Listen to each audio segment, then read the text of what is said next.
Êxodo 19, versículo 3.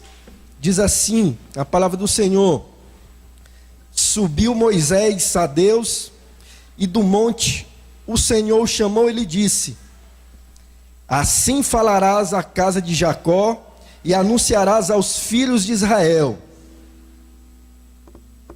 Repita comigo: Sinai. Vamos lá, forte. Sinai, lugar de encontro com Deus. Meu amado, o Monte Sinai marca a história da nação, marca a história de um povo que passa a ser escolhido por Deus de forma especial, não por merecimento, mas pela graça do Senhor. E aqui Deus, depois de tirar esse povo da escravidão, o Senhor marca um encontro com Moisés, que aqui representa o povo. E no Monte Sião é marcado essa história. E aqui Deus chama para um momento desse. E eu te convido que hoje seja um encontro. Que hoje, nessa noite, você marque um encontro com Deus. Nós estamos aqui para prestar um culto de adoração.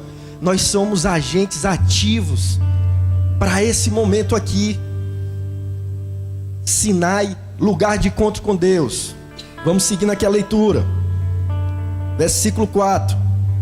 Depois de Deus ter chamado Moisés, disse assim: Tendes visto o que fiz aos egípcios, como vos levei sobre asas de águia, e vos cheguei a mim.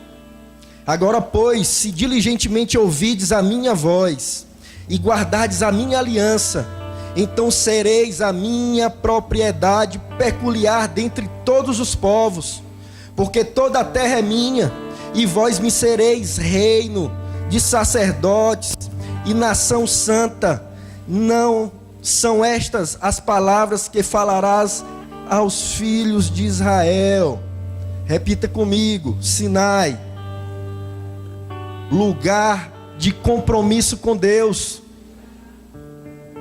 Sinai, ele não marcou apenas a história de um encontro, onde Deus, ele teve um encontro especial com esse povo. Mas aqui o Sinai também ele marca um compromisso que Deus chama, uma aliança a ser firmada. E aqui de forma clara, Deus fala que nessa aliança tem duas partes. A parte do seu povo cabe a obediência. A parte do seu povo, como no texto fala, se a gente obedecer e ouvir as suas palavras, esse é o compromisso. A parte de Deus, ele fala: assim vocês serão uma propriedade peculiar minha, uma nação especial em que vocês serão sacerdotes que estarão servindo a mim no lugar das outras nações, serão os representantes, sacerdócio real. Sinai, lugar de compromisso com o Senhor. Faça hoje um compromisso com Deus. Estamos aqui na presença do Senhor, é para adorá-lo. Então aqui é um lugar de encontro com o Senhor, seu e de Deus, especial. Não perca tempo com isso. Aqui também é um lugar de seu compromisso com o Senhor, de entender que tem um dever nosso de obediência aos princípios de Deus, a vivermos segundo a sua vontade, a cumprirmos com o seu chamado de sermos sacerdotes aqui nessa terra. Sacerdócio de cada um, representar o Senhor aqui na sua verdade. Amém? Vamos seguir para o versículo 10. Diz assim: Disse também o Senhor a Moisés: Vai ao povo e purifica-o hoje e amanhã. Disse também o Senhor a Moisés: Vai ao povo e purifica-o hoje e amanhã. Repita comigo: Sinai, lugar de consagração. Nosso culto de adoração a Deus é um momento em que nós podemos sim nos consagrarmos ao Senhor. Aqui vai sim fazer diferença daqui para frente, da nossa semana. Um compromisso maior. Consagre-se a Deus. Nesse culto, faça um culto de consagração ao Senhor. Um culto em que você há uma entrega verdadeira. Amém, igreja? Versículo 14, para a gente finalizar essa palavra inicial de adoração. Diz assim o versículo 14: Moisés, tendo descido do monte ao povo, consagrou o povo e lavaram as suas vestes. Diga-se comigo: Sinai, lugar de receber a palavra de Deus. Aqui em diante, Deus, no capítulo 20, vai fazer a entrega da palavra dos 10 mandamentos. Hoje, nós temos uma palavra direcionada de Deus para a minha vida e para a sua. No Sinai ali foi o lugar onde Deus também entregou a sua palavra para que o povo viva na dependência dele. Então eu te convido, meu irmão, não abra mão da sua vida com Deus. Entenda que a cada momento da nossa vida, não só aqui no culto, mas por essa palavra, Deus nos chama a atenção que é necessário que exista um encontro íntimo e pessoal com o Senhor.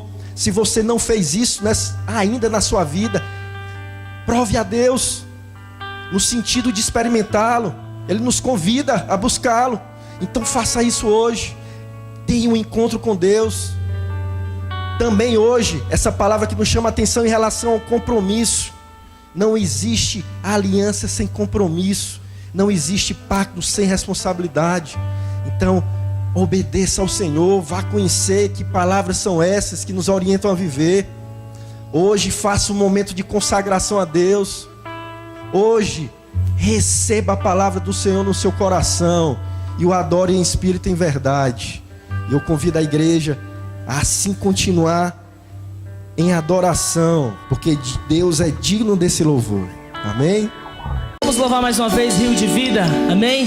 O Senhor é a nossa alegria, o Senhor é a nossa porção, Ele é a nossa herança, amém? Então vamos louvar a Ele com toda a força. As palmas.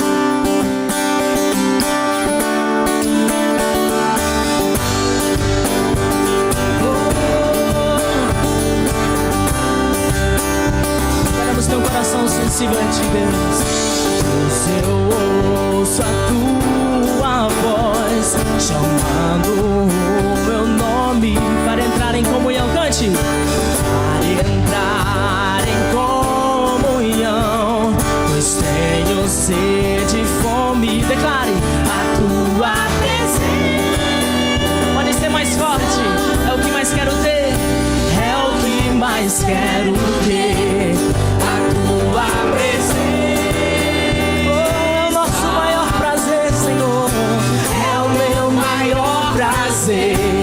Te quero, Deus.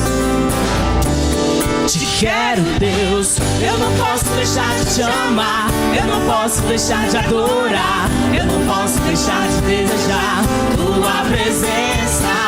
O pão vivo que desce do céu, a palavra mais doce que o mel. É o Teu rio de vida que me sustenta.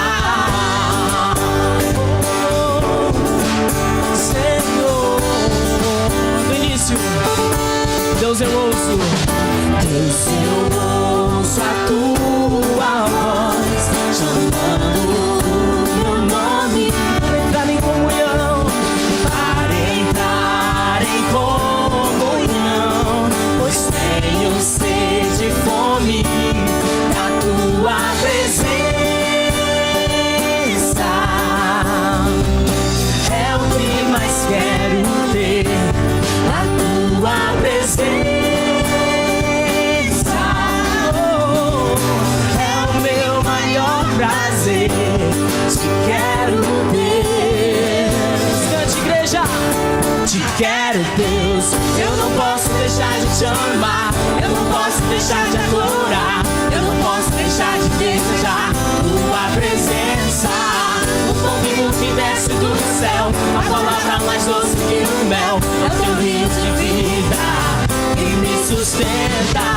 Eu não posso deixar de te amar. Eu não posso deixar de adorar. Eu não posso deixar de desejar Tua presença.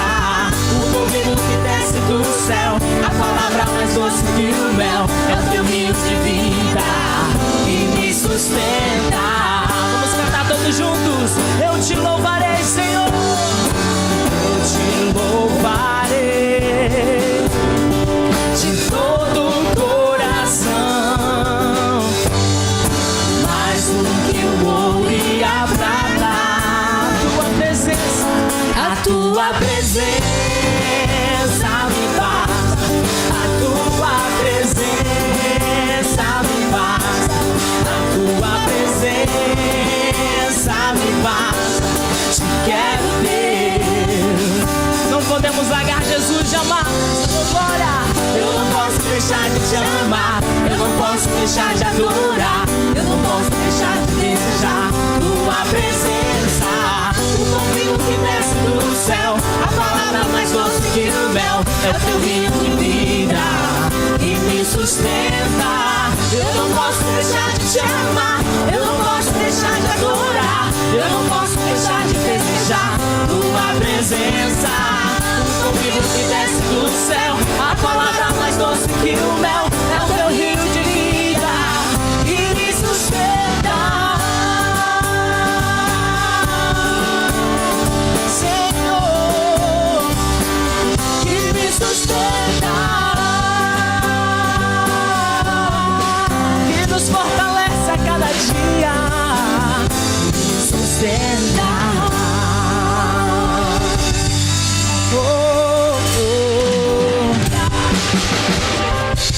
Eu não posso deixar de te amar, eu não posso deixar de adorar, eu não posso deixar.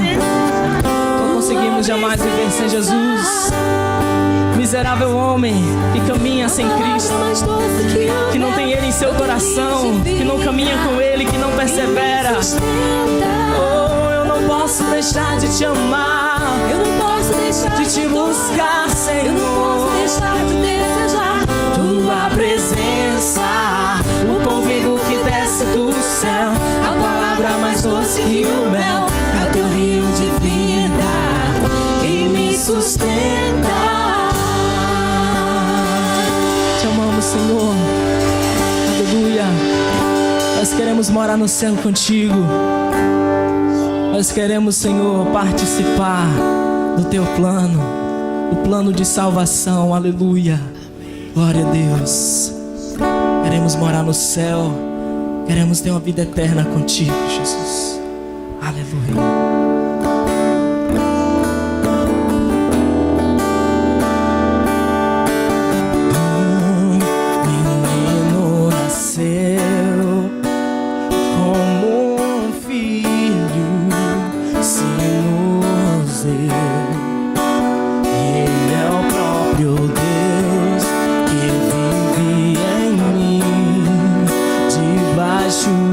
Suas asas eu me escondi. Podemos dizer quem Ele é. E o seu nome é maravilhoso.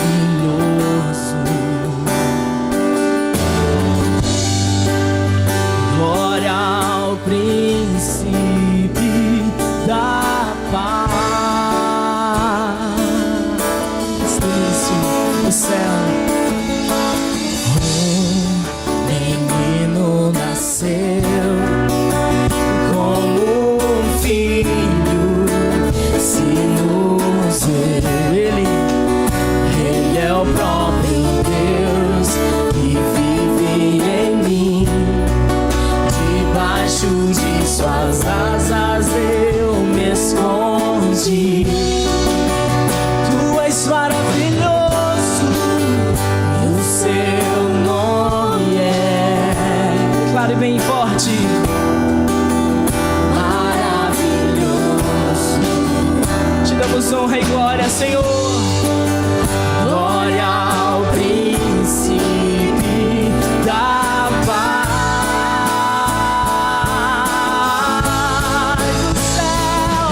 O céu começa a se abrir, toda a terra se dobrou a ti. Cristo, Rei dos Reis, teu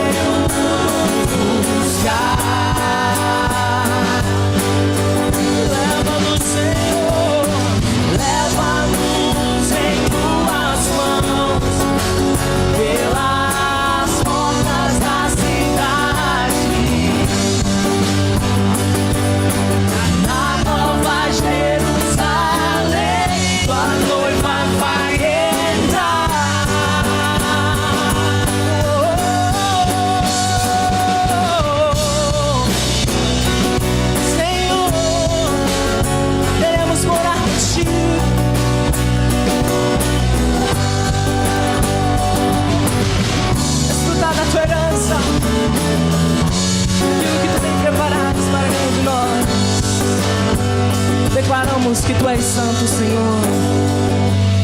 Santo, santo, declare. Santo é o Senhor. Cantamos santo, santo, santo é o Senhor. Queremos dizer pra Ti, Senhor: ninguém me toca como Você, ninguém me vê como Você me vê. Faz brilhar Teu rosto sobre mim. Ninguém me vê como o Senhor me vê, aleluia. Ninguém me toca como Você, ninguém me vê como Você me vê. Faz brilhar Teu rosto sobre mim. Ninguém me toca, ninguém me toca, ninguém me toca como Você. Precisamos do Teu toque, precisamos do Teu olhar de amor. Faz brilhar, resplandecer Teu rosto sobre essa nação, sobre o Teu povo.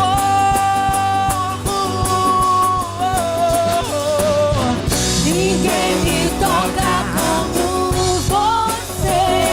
Tu és santo. Ninguém me vê como Você me vê.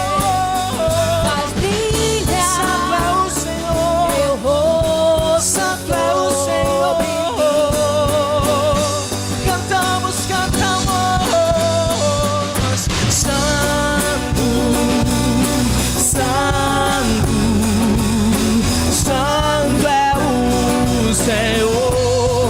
O Teu nome é santo, santo, santo, santo é o Senhor. Só a igreja, o céu começa a se abrir. Toda a terra diante de Ti prostrados. Cristo, Rei dos Reis. Ele virá pra buscar sua igreja.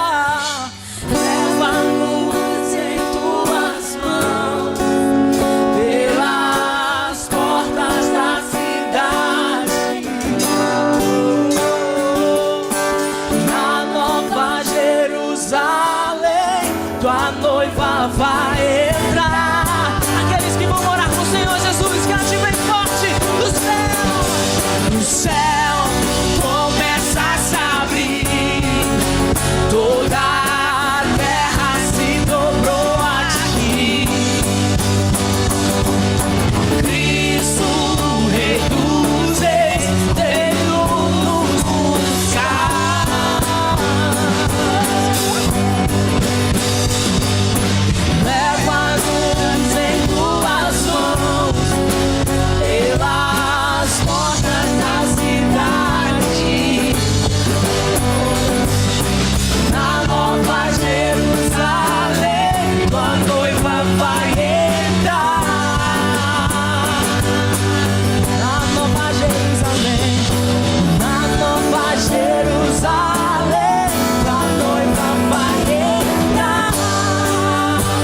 deixado o Senhor de lado, que tem invertido as prioridades, que tem invertido os valores. Oh, Jesus, nos perdoa. Perdoa esse povo, Senhor. Nós queremos morar contigo. Nós queremos fazer parte da tua construção, da tua obra, dia após dia. Queremos ser moldados, queremos ser transformados dia após dia, Deus. Oh, Jesus, queremos fazer parte do teu milagre. Nós cremos em ti, Deus. Nós confiamos em ti. Confiamos em ti, Jesus.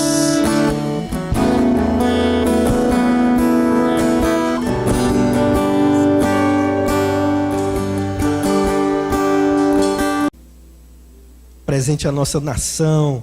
Estamos com o propósito de orar por nossa nação nesse período. Senhor Deus, esse culto aqui é para adorar o Senhor, é para te exaltar, é para te bendizer. Aqui reconhecemos toda a autoridade e a soberania que o Senhor tem sobre toda a vida e sobre tudo que existe, meu Deus. Apresentamos a Ti, meu Pai, a nossa vida, a nossa família, a nossa nação.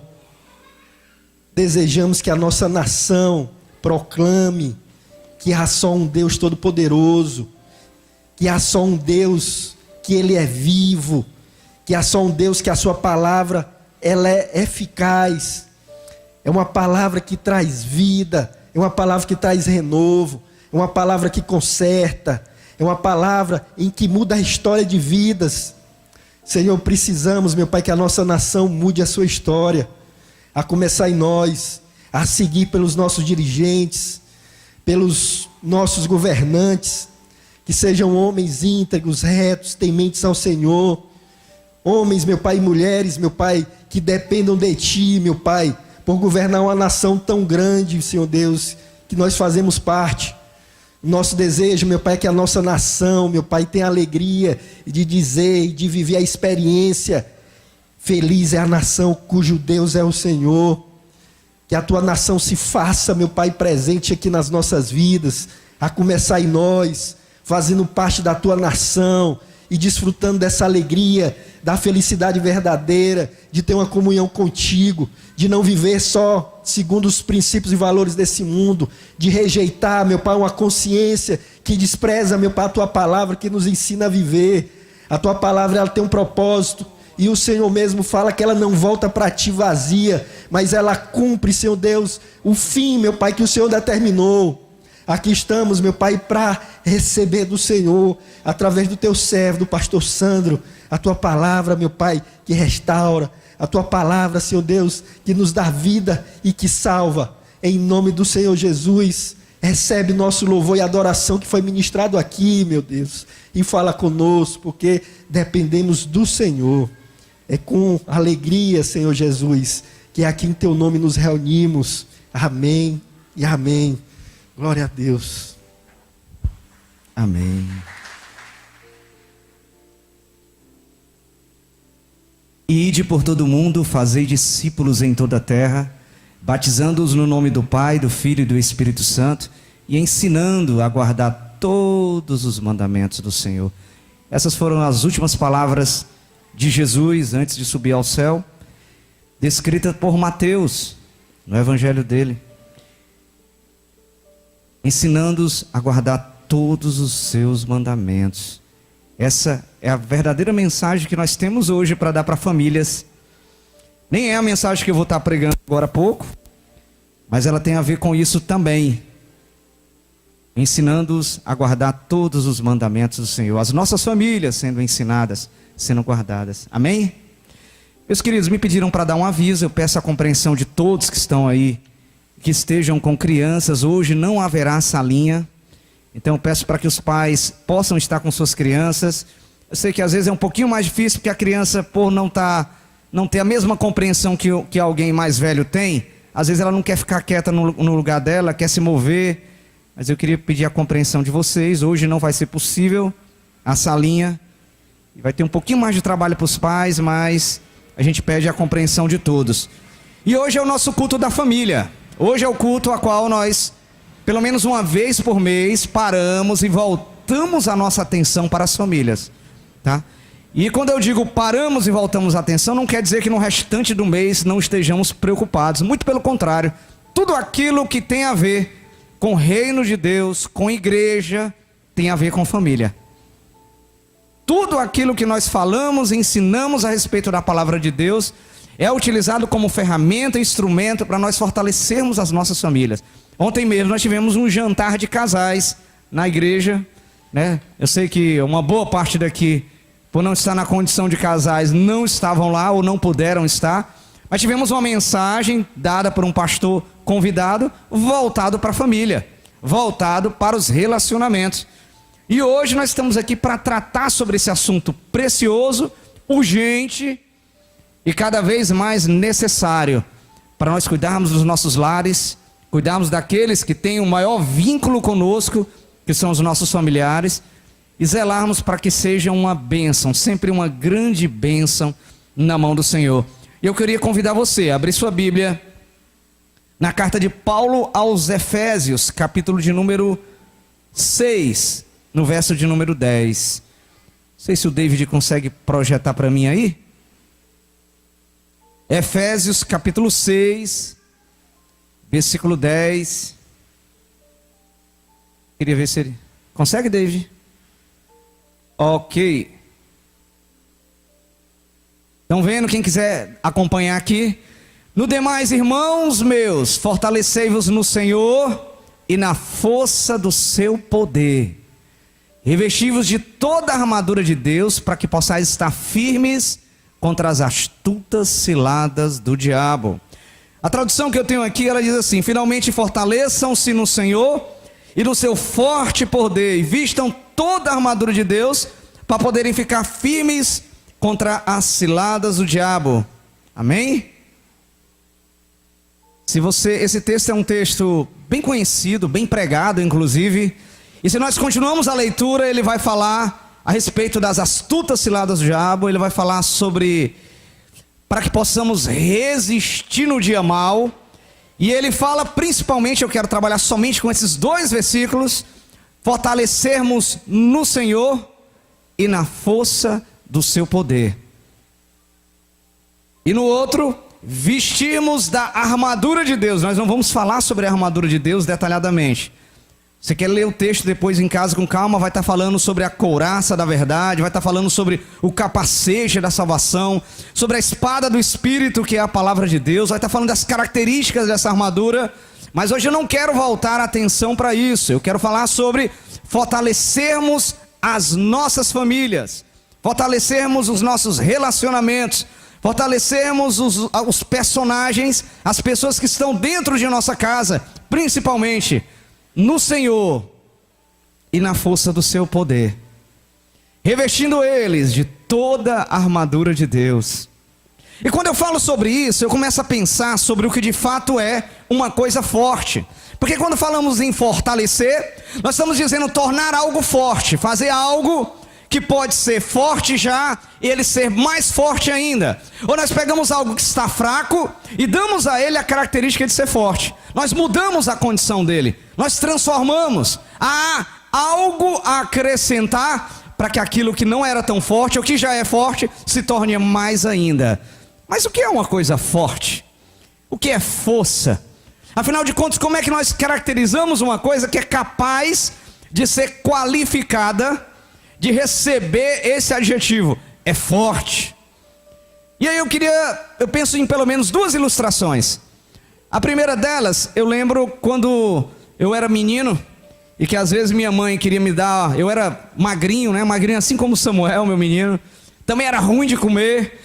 E às vezes minha mãe queria dar uma fortalecida, tanto em mim como nos meus irmãos. Eu tinha um outro irmão, tenho, né, ainda hoje, que também era magrinho igual a mim. Ele disse: olha, você vai comer isso aqui porque isso aqui é forte. Você vai tomar isso aqui porque isso aqui é forte. E olha só, irmão, certa vez ela me deu mastruz com leite, né? Isso aqui é forte. Alguém já tomou mastruz com leite aí? Ô bicho ruim. Eu não sei se alguém gosta, mas é ruim demais. Pelo menos essa era a lembrança da minha infância, tá? A gente, quando criança, a gente gosta mesmo de chocolate. Amém? Refrigerante. Mas ela disse, não, você vai tomar mastruz com leite, porque é forte. Eu lembro que eu fazia uma careta. Você vai tomar abacatada. Hoje até que eu gosto, irmão, mas naquela época eu achava horrível a abacatada. Você vai comer uma gemada, vai tomar uma gemada. Você vai comer baião de 2. Comidas fortes. E o que é uma comida forte? Comida forte é aquela que tem bons nutrientes. É aquela que está rica em proteína, em vitaminas, sais minerais. É que é uma boa fonte de energia. É um alimento forte. E aí o primeiro pensamento que eu faço sobre algo que é forte é algo que traz uma boa nutrição. É algo que torna... O alimento ele poderia até ser forte, mas o objetivo dele era nos tornar forte. Ou seja, quando nós nos tornamos forte, nós ficamos mais saudáveis, nós ficamos mais protegidos contra doenças, nós temos mais energia, a aprendizagem na escola melhora, nós ficamos mais corados, porque o alimento provavelmente vinha com ferro, né? Eu não sei nem se mastruz tem ferro, né? Aí diz que as folhas mais escuras são mais ricas em ferro, quem sabe até ela tem. Os alimentos fortes, eles têm essa capacidade de nos tornar fortes, tornarmos protegidos, resistentes à doença, fortalecidos na saúde. E a segunda ilustração que eu lembro sobre aquilo que é forte, eu lembro sobre objetos fortes. Por exemplo, se eu disser que esse telão, não sei se eu posso chamar assim aqui em cima, está amarrado por uma corda lá em cima, talvez seja um cordão, uma tira, nem consigo enxergar daqui. Mas ele precisa ser forte, senão vai cair em cima do pregador. Quando falamos que uma corda é forte, eu fico lembrando que em alguns lugares, às vezes quando a gente vai fazer uma mudança, e eu não sei se você já passou por isso, se você vai levar um sofá e vai para um apartamento, e por acaso esse sofá ele não consegue entrar porque ele é muito grande, nem no elevador, nem no vão da escada, a melhor forma de fazer é você subir ele pela janela. E as equipes de mudança, elas fazem isso regularmente. Pegam o sofá, claro que em andares pequenos, né? E sobem com uma corda, puxam pela janela para entrar no imóvel. E eu fico pensando, a corda que puxa esse sofá, ela tem que ser uma corda forte.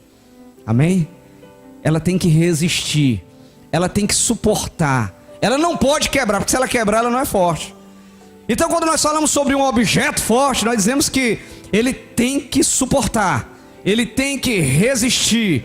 Ele não pode mudar a sua característica sobre a influência de uma pressão grande, da gravidade, do peso daquele objeto. Ele não pode romper, ele não pode quebrar, ele tem que suportar. Então ela é forte. Quando nós estávamos falando sobre comprar o chemão, né? O primeiro pensamento é, será que ele aguenta? Aguenta a viagem o tempo todo? Aguenta muita gente dentro dele? Ele é forte, ele resiste, ele suporta, ele aguenta, ele não vai quebrar. Importantíssimo. E aí nós sabemos que algo é forte. E aí hoje eu queria falar sobre fortalecer as nossas famílias. Fortalecer as nossas famílias. Foram feitos estudos a respeito dos grandes governos, os grandes reinados, os grandes povos que já tiveram. E aí nós falamos sobre o reino de Roma. Na época de Jesus era o reino de Roma, é aquele que estava dominando o mundo. Antes dele houve o reino da Grécia, os gregos dominaram o mundo. Houve a época do reino da Babilônia, o reino da Pérsia. Eram reinos que dominavam. Mas quando se estudava profundamente essas sociedades, se entendia que um pilar principal para que aquela nação conseguisse ter um poder grande, dominar muito, é que as famílias daquela nação eram fortalecidas. Elas estavam bem estruturadas. Uns ajudavam os outros, uns cuidavam dos outros, uns respeitavam os outros, uns valorizavam os outros. Mesmo que fossem nações pagãs, as suas famílias estavam fortalecidas. E o que nós estamos vivendo hoje em nossa sociedade é exatamente o contrário disso. As nossas famílias estão sendo fragmentadas. As nossas famílias estão se desmanchando, estão se quebrando, estão amolecendo. Os lares estão cada vez mais adoecidos. Casamento se tornou uma coisa que muitos até dizem, nem quero casar. Mas não quero casar não significa que eu não quero namorar. Significa que eu não quero compromisso, que eu não quero me relacionar seriamente. E quando se relaciona, na primeira chateação, na primeira raiva, já quer separar. Eu já vi casal crente, irmão, crente, indo para o casamento. E uma vez eu precisei puxar a orelha de um noivo. Ele não foi na nossa igreja não, viu? Senão não estava contando a história. E o noivo disse, olha, vou casar. Eu disse, rapaz, você está pronto? Você está pronto para encarar a vida toda com essa pessoa? Aí ele olhou para mim com aquela cara desconfiada e disse, vida toda? Como assim? Se não der certo eu separo.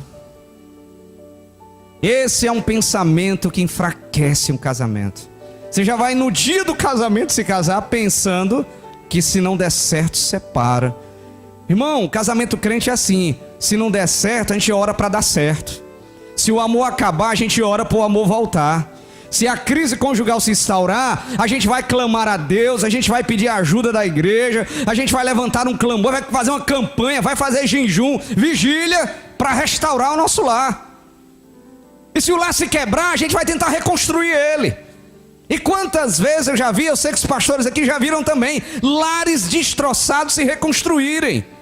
Lares em que as pessoas já estavam morando com outras pessoas e voltaram. Refizeram lá, restauraram lá. Vemos casamentos enfraquecidos, nós vemos relações entre pais e filhos completamente enfraquecidas, principalmente na era das redes sociais, em que as pessoas estão umas dos lados das outras, cada uma conversando com qualquer um no mundo e perdendo a oportunidade de conviver com quem está do seu lado. Até aquela máxima que nós usávamos antes, como é importante a gente estar junto, almoçando junto, jantando junto, a família, é cada vez mais difícil isso, eu sei. Às vezes a gente tenta reservar um dia, até isso hoje está difícil, porque se a gente bota todo mundo na mesa, está cada um com seu celular, zapeando com alguém, colocando mais uma foto no Instagram, curtindo algo no Face. Está todo mundo desconectado, conectado com o mundo, mas desconectado com quem está à sua volta. Isso está enfraquecendo as famílias. As relações estão enfraquecidas. Os vínculos estão enfraquecidos. E como é que nós vamos resistir às astutas ciladas do diabo? Como é que nós vamos resistir no dia mau? Uma grande verdade que eu vejo e contemplo quando o texto diz, né? Revestido de toda a armadura para que possais resistir no dia mau. A grande verdade disso, irmão, é que o dia mau, ele chega, ele acontece, o dia mau é fato. O dia mau não pode acontecer, o dia mau vai acontecer, seja ele qual for. Pode ser uma enfermidade grande, e que todos nós ficamos enfermos. Pode ser a perda de um ente querido, e todos nós vamos perder entes queridos. Não adianta a gente se iludir achando que não. Todos nós vamos enterrar parentes, vamos enterrar pessoas que nós amamos. Todos nós vamos passar por momentos difíceis na vida, vamos passar por tribulações, às vezes por crises da própria família. Todos nós vamos passar por isso. E como é que nós vamos resistir a isso? Quando eu falei sobre o símbolo e a metáfora do resistir, do ser forte, né? Através da nutrição de um alimento que nos deixa forte para nos proteger contra as doenças, né? Como é que nós estaremos protegidos sobre aquilo que vem de fora? Os valores que vêm de fora, a influência que vem de fora, nos atingir dentro de casa. Como é que o nosso lar vai resistir? Como é que o nosso casamento vai resistir? Como é que os nossos filhos vão resistir a um mundo terrível, de valores terríveis, que tentam levar todos a um caminho contrário ao que é de Deus? Como é que eles vão resistir se não estiverem fortalecidos? Antigamente, já citei isso no outro culto da família, eu lembro que eu citei, mas antigamente, quando nós falávamos a respeito de os pais acompanharem bem os seus filhos e saberem bem com quem eles andam, nós dizíamos assim, olha, cuidado, mantém ele dentro de casa. Cuidado com quem ele está andando, com quem ele está conversando, quais são os amigos dele na escola. Meus queridos, hoje em dia, essa coisa ficou muito mais complexa. Ele pode estar trancado dentro do quarto dele, tendo acesso ao mundo inteiro, conversando com quem ele quiser. E se você não acompanhar de perto, você não vai perceber. E como é que nós vamos proteger eles? A melhor forma é fortalecendo os vínculos, é fortalecendo uma intimidade com os nossos filhos, e até com o marido e com a mulher, para que quando eles não estiverem bem, a gente perceba. E como é que a gente vai perceber se não tira o olho do celular? Nós até temos que olhar o que é que está lá no dispositivo deles. Mas temos que olhar como eles estão. Vocês sabiam que os sinais de que alguém está usando drogas são facilmente percebidos por quem está perto? Mas não poucas vezes nós conversamos com os pais que dizem: meu Deus, meu filho já usava fazia tempo e eu nunca notei. Provavelmente que ele não estava olhando. Nós não vamos enxergar se a gente não olhar naquela direção. Nós não vamos perceber se não estivermos atentos. Há diversas situações em que pode se desenvolver, por exemplo, depressão em crianças. Sabiam disso? Mas os sinais aparecem muito rápido. Você vê que a criança não está dormindo mais do mesmo jeito, que a criança está assustada, ela está dizendo não quer ir para a escola, ela pode estar sofrendo bullying lá. Ela pode estar sofrendo algo na escola que você não está nem sabendo. E às vezes a gente está tão cansado, o dia está tão corrido, eu digo, não deve ser nada não, isso é bobagem. Menino, deixa de besteira, vai para a aula. Menino, deixa de negócio de choro.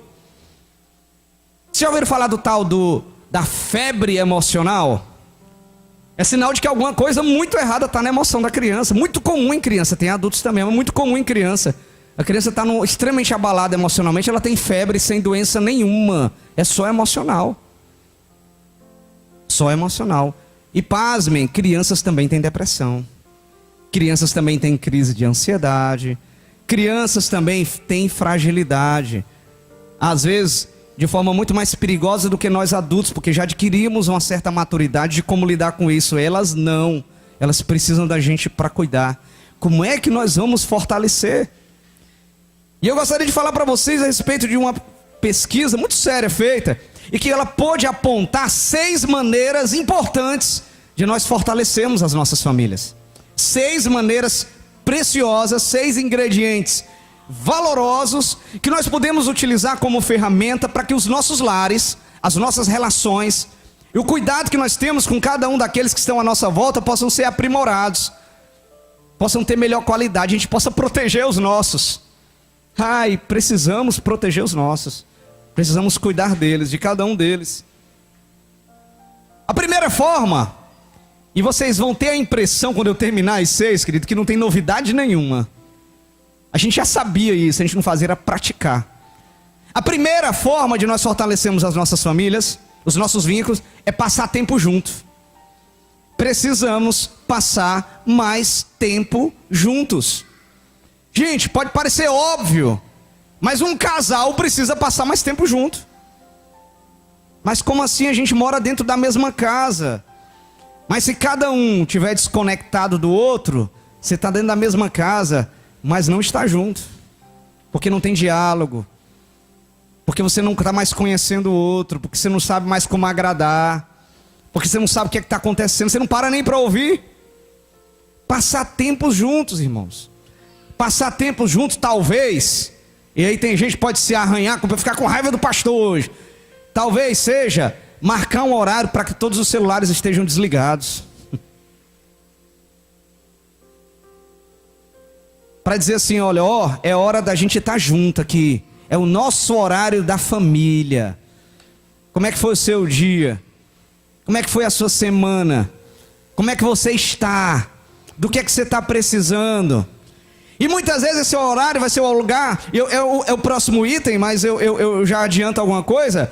Vai ser o momento da gente ouvir mais do que fala. Porque na hora que a gente desligar o zap que a gente está falando o tempo todo, a gente quer falar com a boca. A boca voltou a funcionar, né? Reativou. Vamos voltar a falar com a boca. E aí está todo mundo querendo falar. E se a gente fala, como é que a gente vai escutar? Precisamos parar para escutar.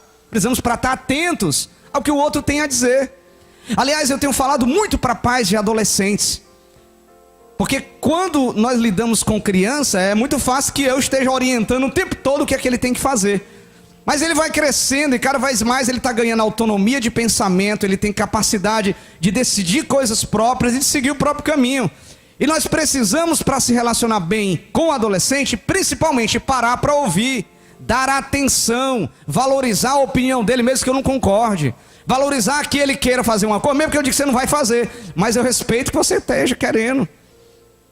parar para negociar, para dialogar.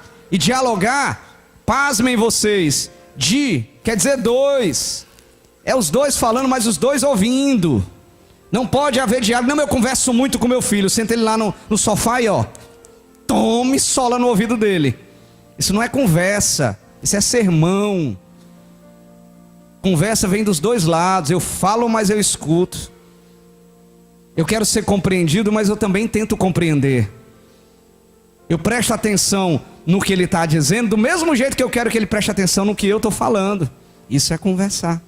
Precisamos passar tempo juntos, nem que nós temos que marcar horário para isso, nem que tenha que marcar o horário da semana em que a família está junto. Mas pastor, eu não consigo nenhum horário que esteja todos os meus filhos, meu marido ou minha mulher junto. Se não há nenhum horário, marque com eles individualmente. O microfone acho que está falhando aí. Vocês têm um plano B que eu posso usar? Marque individualmente.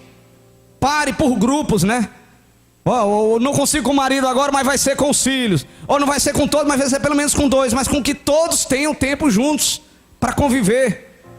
Porque quando nós temos tempo juntos, irmãos, existe uma construção dos laços e do relacionamento.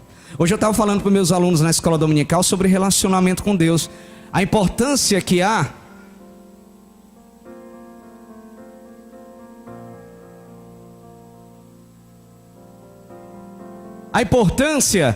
para que nós possamos construir um relacionamento com Deus, nós temos que nos encontrar com Ele. Nós temos que buscar Ele. E aí o Senhor fala na palavra: chegai-vos a mim e eu me chegarei a vós outros. Nós precisamos nos aproximar. Para a gente construir uma relação forte dentro de casa, não basta ter o mesmo sangue, não basta ter o mesmo endereço e o mesmo CEP, não basta que os quartos sejam vizinhos e que a gente se encontre nos corredores de casa de vez em quando. Não basta que a gente esteja pagando as contas de alguém esteja pagando a nossa. Tem que ter diálogo, tem que ter contato, tem que ver. Eu tenho que sentir a pessoa, eu tenho que compreender as necessidades dele ou dela. Eu tenho que parar para perceber o que é que está errado ou o que é que está certo. Temos que passar tempo junto, irmão.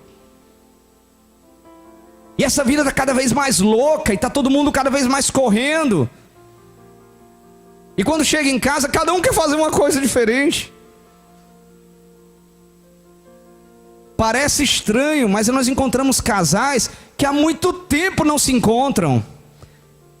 E às vezes até tem aquele negócio lá depois das 10 da noite. Mas parece que nem nessa hora se conversa. E como é que a gente vai saber como o outro está?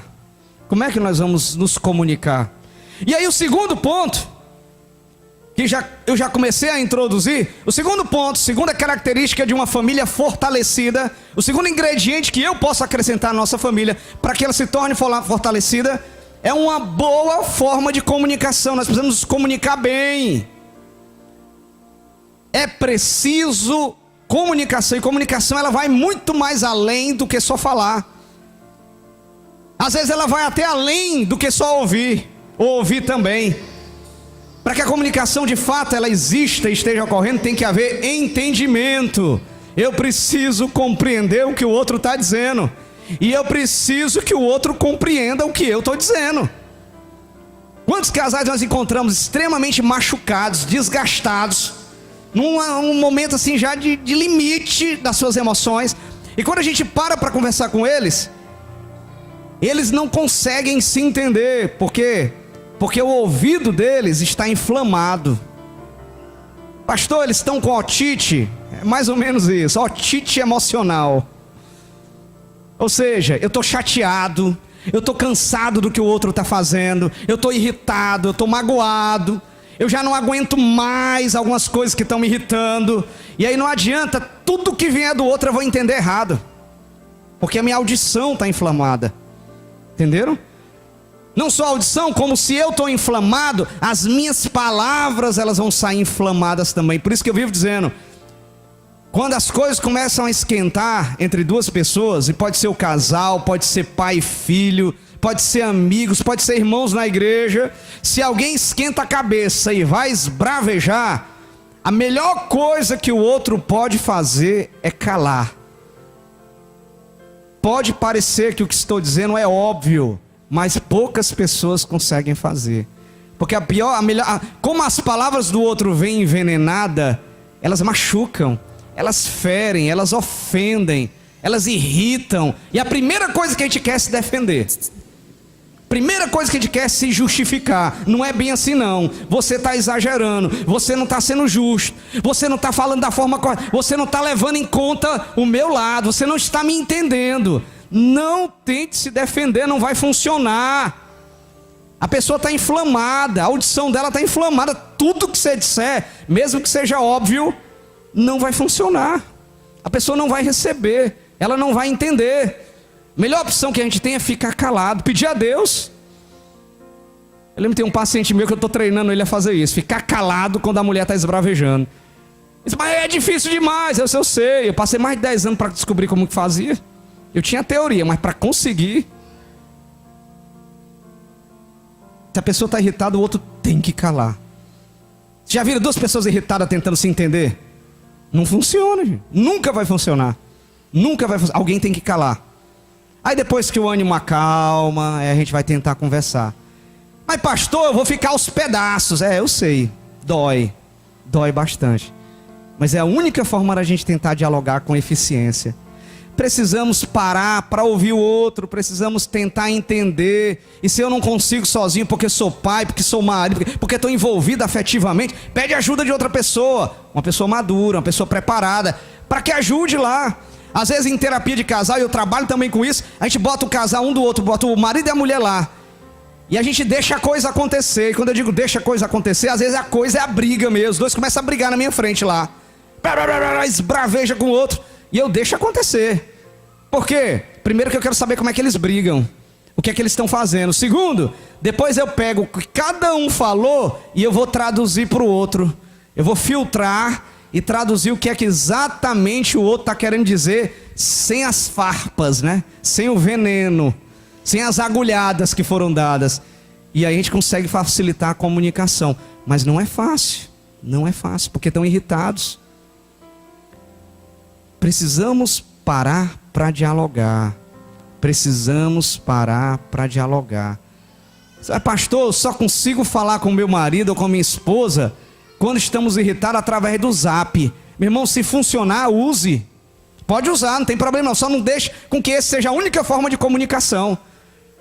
Não, mas porque fica mais fácil. Porque como eu estou com raiva, se eu for falar, aí vem aquele tom de voz, vem aquele sarcasmo, aquela ironia. Já escrevendo não. Hoje em dia a gente pode até escrever, mandar e apagar bem ligeiro. A pessoa não fica nem sabendo o que é que você escreveu, né? Apaga bem ligeiro e o outro também não. Aí eu penso com mais calma, esfrio o sangue. Aí escrevo de novo, não, ainda não está bem, apago de novo. Agora eu vou escrever mais macio. E aí quem sabe ele vai entender o que eu estou querendo dizer. E no zap ainda pode até ajudar, porque depois assim, não, eu não falei isso não. Falou não, é?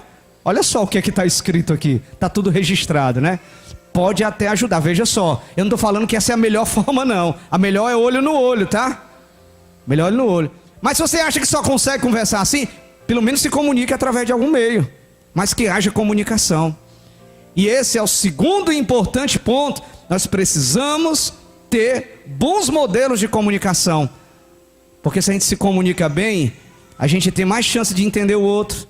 A gente precisa ter mais chance de entender a fraqueza do outro. A gente tem mais chance de perceber quando o outro não está bem, para que a gente socorra, para que a gente ajude, para que a gente, naquele momento ali, venha acudir mesmo. E proteger ele antes que alguém lá fora venha oferecer ajuda, tá? Quantas vezes nós encontramos pessoas que dizem assim, pastor, eu não suportei, eu acabei adulterando. E sabe o que aconteceu? É que meu marido nunca me dava atenção. Aí o vizinho deu. Aí um amigo de trabalho deu. Aí o marido às vezes chega assim, sabe por que eu caí? É porque a minha esposa nunca estava nem se importando com o que eu tinha para falar para ela. Mas tinha uma amiga do trabalho que estava sempre atenta e disposta a me ouvir. Gostava das mesmas coisas que eu gostava. Mentirosa. Era só para pegar o marido da outra. E como ilude, né? E como o diabo cria o prato bem feito para enganar. Precisamos, queridos, fortalecer bem essa comunicação. E aí eu vou para o terceiro ponto. Terceiro ponto que pode fortalecer as nossas famílias é compromisso. E aí eu acabei de falar para vocês, as pessoas hoje não estão querendo mais casar porque não querem compromisso. Não querem ficar sem namorar, mas não querem casar. Mas eu vejo, por outro lado, um monte que casou e continua sem querer compromisso, irmão. Continua sem entender que na hora que nós tomamos a decisão para uma vida a dois, nós estamos criando uma nova família. Então deixa pai e mãe, se desliga. Agora você tem uma nova família, que agora você tem um novo papel dentro dessa família.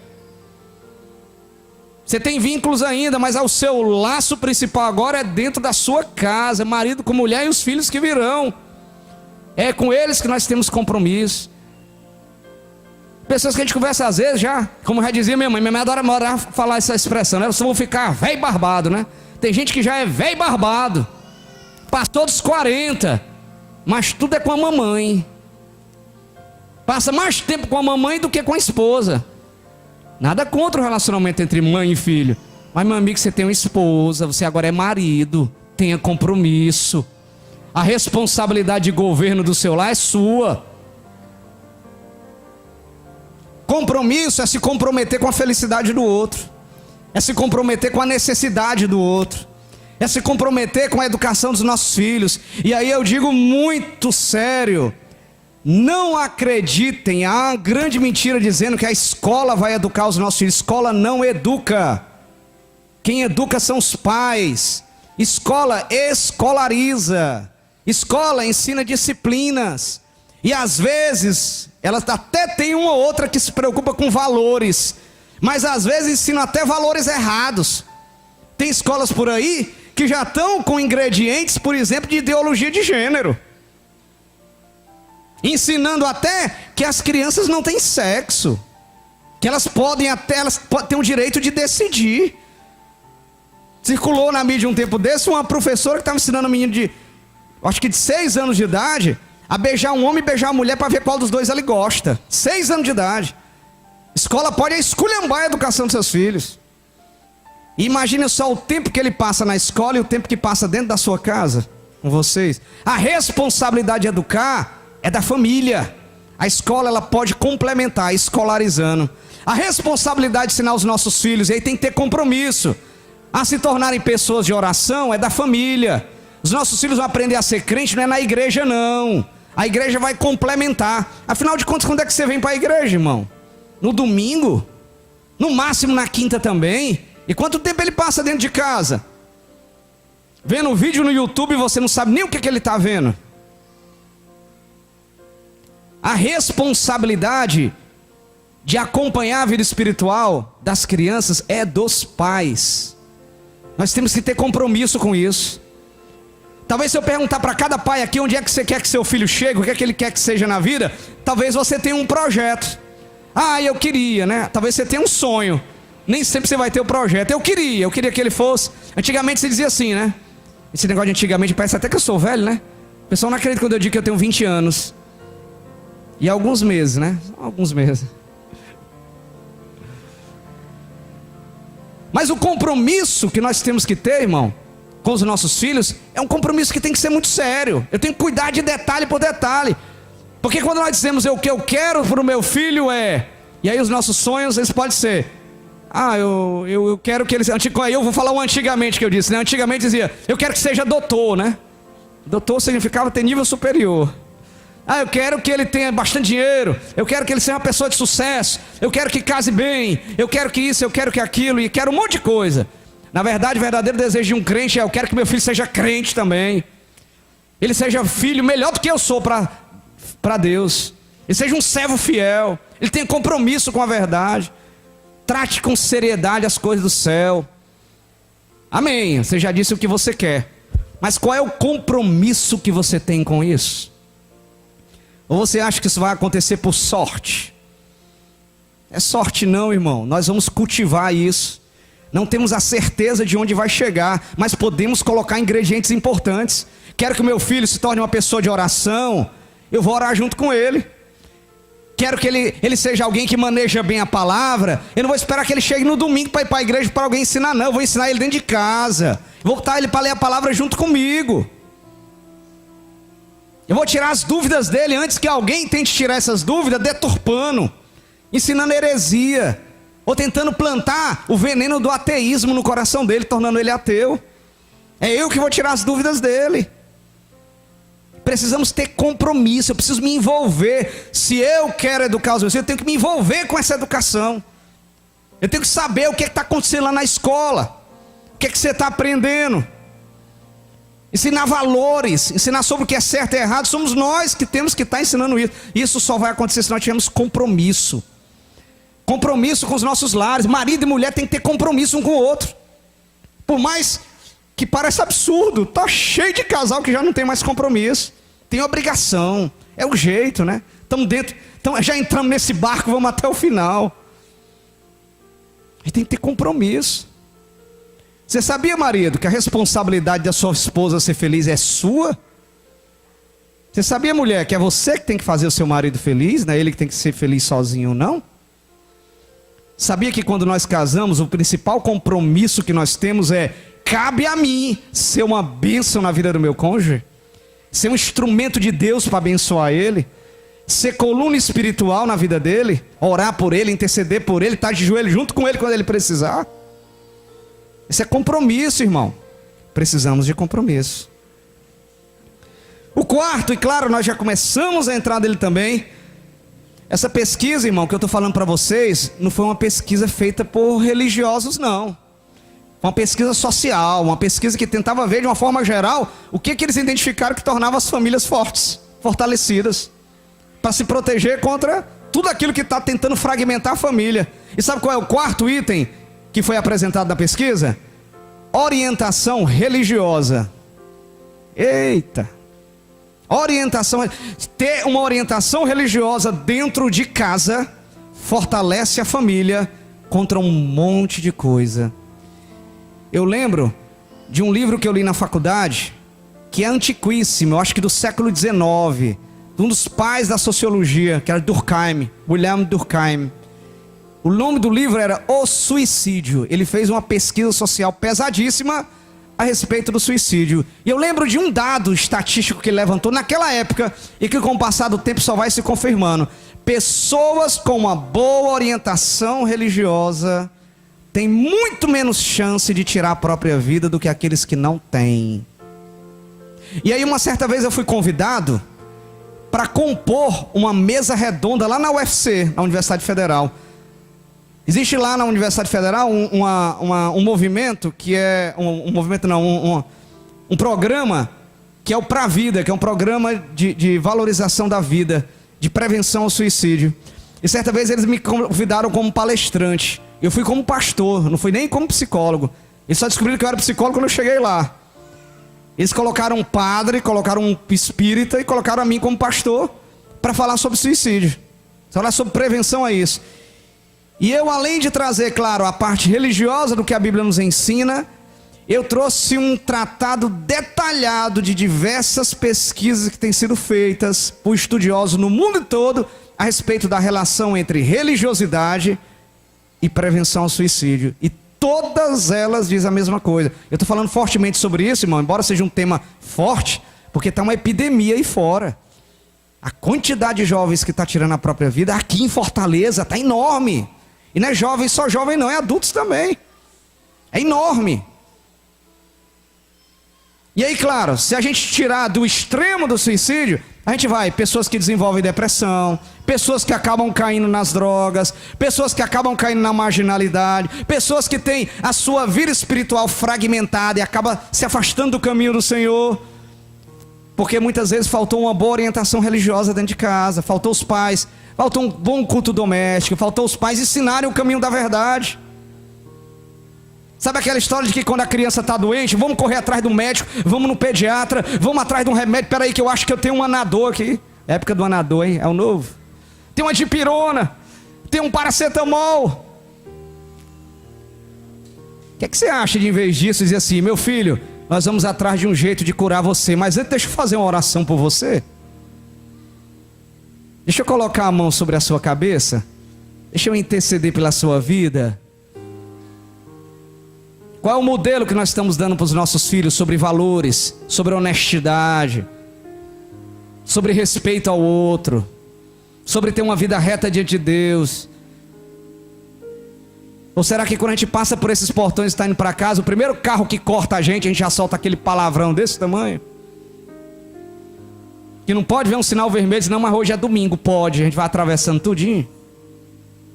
Quais os valores que nós ensinamos para os nossos filhos? Precisamos de uma boa e sólida orientação religiosa. E a pesquisa diz que por ter uma boa orientação religiosa, as pessoas ficam mais pacientes umas com as outras, mais perdoadores, mais prontos a eliminarem a ira, mais positivos e mais incentivadores em seus relacionamentos. Elas passam a cuidar mais umas das outras. Olha só. A pesquisa falava de religião de uma forma geral. Mas e os valores cristãos que nós conhecemos? Que marca poderosa ela pode plantar? Que marca poderosa. Quando eu estou aconselhando uma família não cristã a respeito dos seus filhos, e aí eu falo a respeito do cuidado que tem que ter para que ele tenha uma vida abençoada, uma vida agradável, e seja bom filho dentro de casa, a primeira orientação que eu dei é: leve ele para a igreja. Claro que eu gosto para a igreja evangélica, mas leve para a igreja.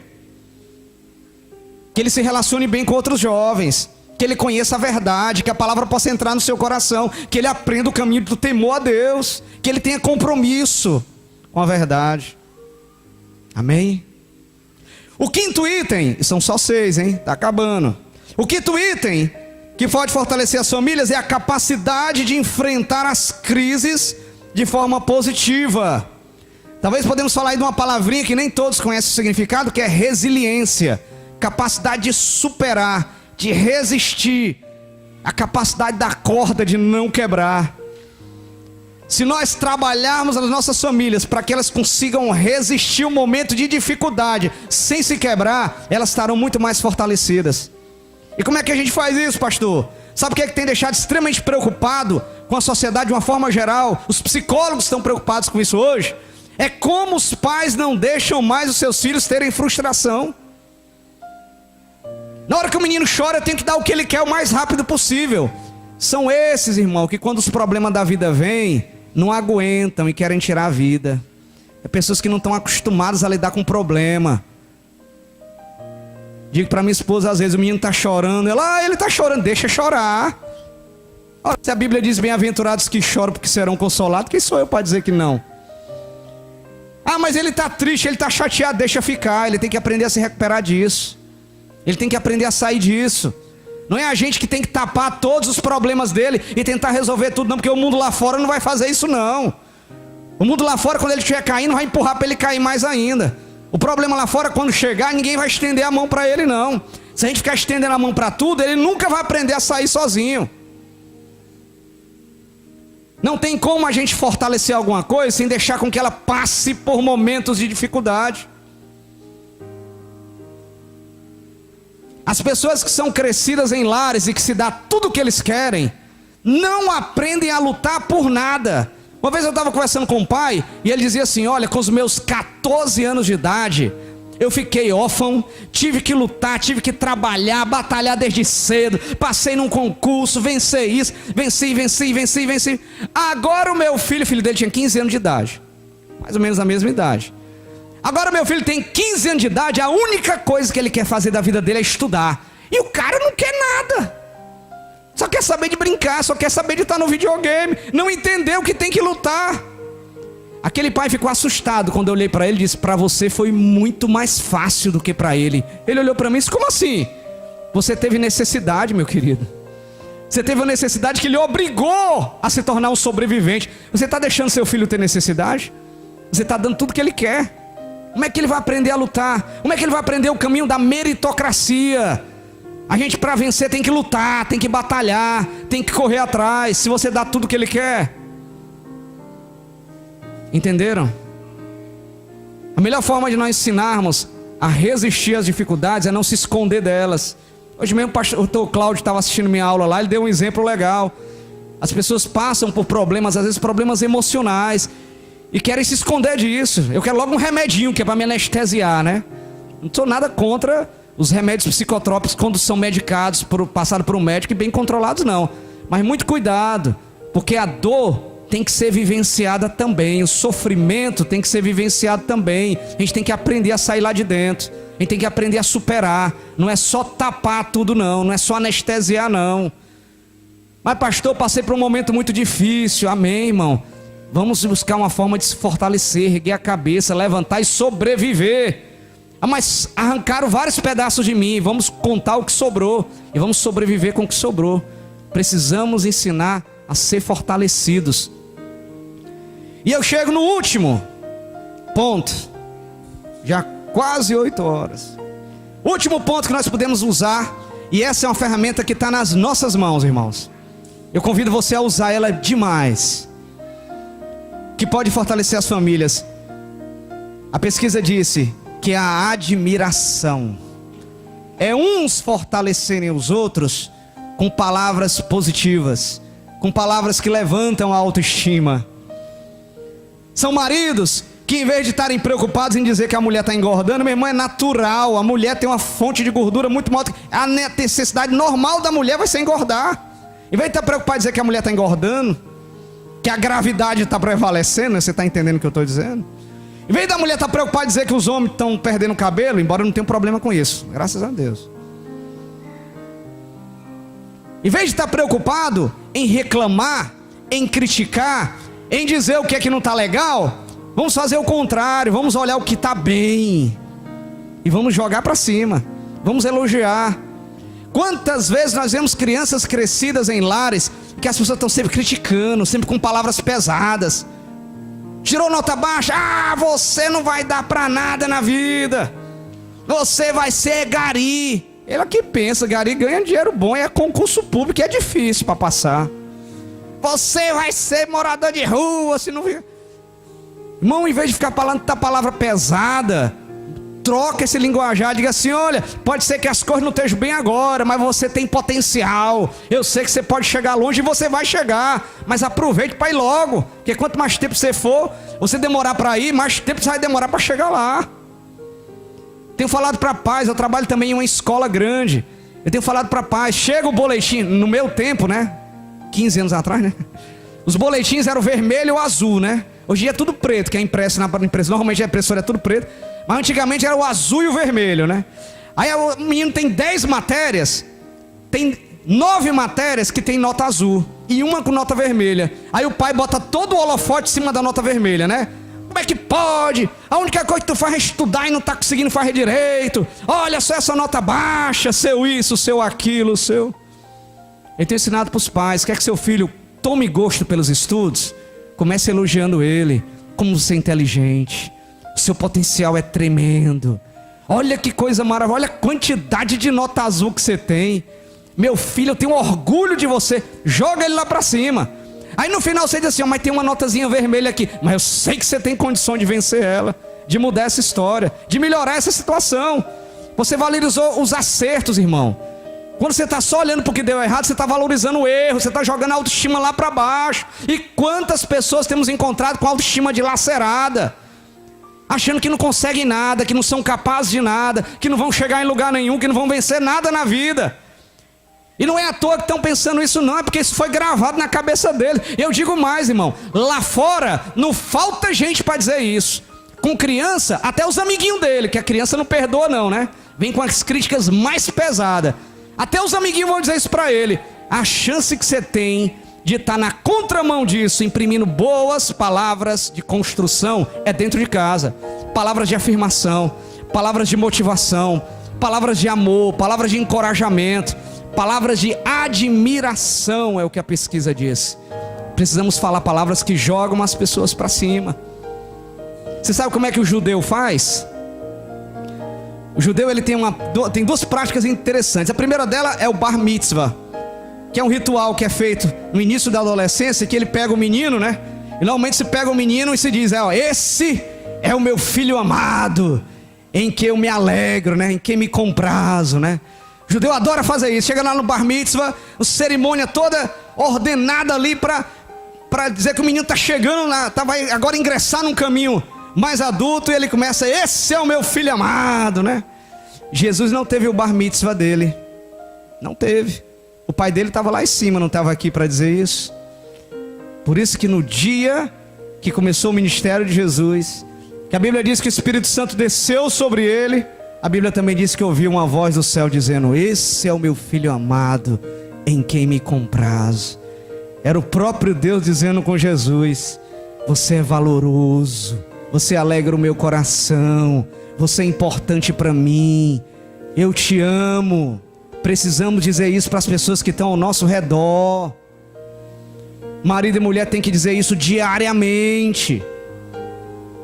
Hoje minha mulher cobrou de mim: nunca mais você disse para mim que me ama. Eu disse ontem, irmão. É só porque hoje ela estava com sono muito forte. Quando eu fui para a escola dominical, eu não acordei ela para dizer. Disse ontem. Todo dia, é todo dia. Se não é da boca para fora não, é todo dia. Se faltar um dia ela cobra, viu? E cobra caro. Eu até brinquei para ela: se eu dissesse, você não ia nem ouvir o que eu estava dizendo. Estava morrendo de sono, a pobre. Eu dormi parece que 5 horas da manhã. Precisamos falar palavras que jogam as pessoas para cima. Como você é importante para mim, como você é inteligente, como você tá linda, como você é linda. Mulheres adoram ouvir isso, amém?